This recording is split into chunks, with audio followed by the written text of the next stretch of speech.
saya akan mempresentasikan hasil tugas kelompok 6 untuk mata kuliah Statistika Ekonomi dan Bisnis. Saya akan menjelaskan hasil utama dari soal A6 sampai N6 secara singkat. Nah, yang A6 ini distribusi binominal. Pertama, A6 menggunakan distribusi binominal dari 20 laporan. Peluang sebuah laporan memiliki kesalahan adalah 5%. Kita mencari peluang tepat 2 laporan mengalami kesalahan setelah menggunakan rumus binominal.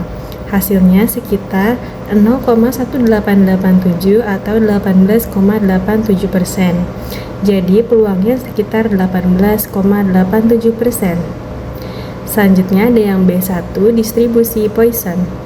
B1 menggunakan distribusi Poisson, rata-rata pelanggan adalah 10 orang per jam, dan yang dicari adalah peluang tepat 15 pelanggan. Hasil perhitungannya 0,034718 atau sekitar 3,47%. Artinya, peluang toko dikunjungi tepat 15 pelanggan dalam 1 jam adalah 3,47%. Selanjutnya C6, distribusi normal. Yang C6 itu menggunakan distribusi normal, rata-rata waktu pertemuan 45 menit dan standar deviasi 10 menit untuk rentang 40-50 menit. Nilai Z-nya adalah minus 0,50 dan 0,50 dari tabel Z. Diperoleh 0,3830, sehingga probabilitasnya adalah 38,30%. Selanjutnya yang D1 uji Chi kuadrat. D1 menggunakan uji Chi kuadrat untuk melihat hubungan antara divisi dan preferensi perangkat lunak. Hasilnya Chi kuadrat hitung sebesar 16,198. Sedangkan tabelnya 9,488. Karena hitung lebih besar dari tabel H0 ditolak. Jadi terdapat hubungan yang signifikan antara divisi dan preferensi perangkat lunak. Selanjutnya, E6 uji T2 rata-rata. E6 membandingkan rata-rata gaji pemasaran dan penjualan diperoleh T, hitung 1,923.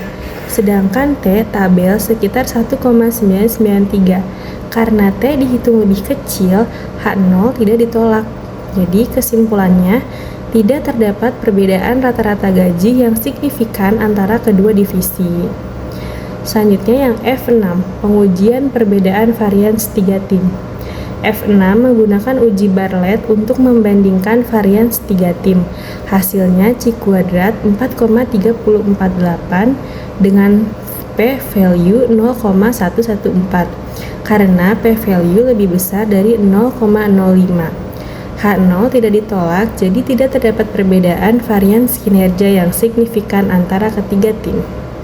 Selanjutnya yang G6, interval kepercayaan rata-rata.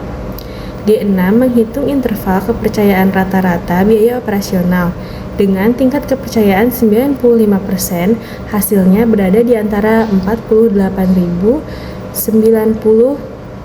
sampai 51.909. Jadi rata-rata biaya operasional diperkirakan berada pada kisaran tersebut. Selanjutnya yang H6 interval kepercayaan proporsi. H6 menghitung interval kepercayaan proporsi karyawan yang puas. Dari 250 karyawan, 90 dinyatakan puas atau 36% hasil interval kepercayaan. 95 adalah 30,05% sampai 41,95%. Selanjutnya yang I6 interval kepercayaan selisih 2 rata-rata. I6 membandingkan rata-rata waktu produksi lini A dan lini B. Selisih rata-ratanya 3 jam dan interval kepercayaan 95% diperoleh 1,04 sampai 4,96 jam. Artinya rata-rata waktu produksi lini A lebih tinggi daripada lini B. Nah, selanjutnya J6 interval kepercayaan selisih 2 proporsi. J6 membandingkan proporsi kepuasan 2 perusahaan, yaitu 55% dan 60%. Interval kepercayaan 95%-nya adalah minus 13,28% sampai 3,28%. Karena interval ini mencakup 0, belum ada bukti yang cukup bahwa kedua proporsi berbeda dengan signifikan. Selanjutnya ada K6, interval kepercayaan sampel kecil. Nah, K6 menggunakan distribusi T karena sampelnya hanya 10 dan standar deviasi populasi tidak diketahui. Dengan rata-rata 8,3 minggu, diperoleh interval kepercayaan 95% sebesar 7,23 sampai 9,37 minggu. Selanjutnya L6, pengujian hipotesis satu rata-rata. L6 menguji apakah personalized marketing berbasis AI meningkatkan rata-rata transaksi Z hitung sebesar 2,667 lebih besar dari Z tabel 1,645 dan p-value 0,003830 lebih kecil dari 0,05. Jadi H0 ditolak, artinya terdapat bukti yang cukup bahwa personalis marketing berbasis AI meningkatkan rata-rata nilai transaksi pelanggan. Selanjutnya M6, analisis korelasi Spearman. M6 menggunakan korelasi Spearman karena datanya berskala ordinal. Hasilnya R sebesar 0,8491 dengan p-value sekitar 0,00003. Karena p-value kurang dari 0,05, H0 ditolak. Jadi terdapat hubungan positif yang signifikan dan sangat kuat. Semakin baik kualitas pengambilan keputusan, semakin tinggi kecenderungan keberhasilan proyek. Dan ada yang N6, analisis regresi linear sederhana. Terakhir, N6 ini membahas hubungan investasi dengan pertumbuhan laba. Nilai korelasinya 0,9038, sedangkan R kuadratnya 81,69%. Sehingga model signifikan dan sebagian besar variasi pertumbuhan laba dapat dijelaskan oleh investasi.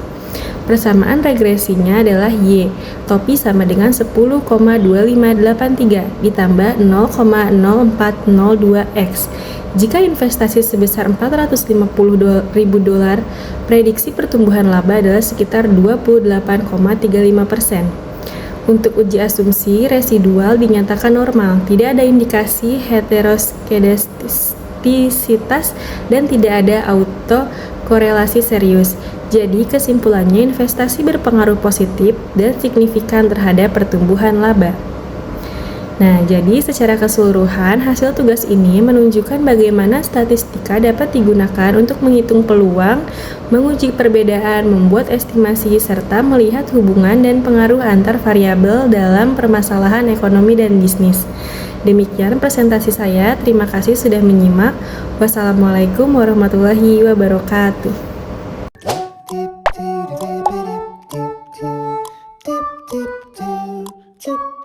Do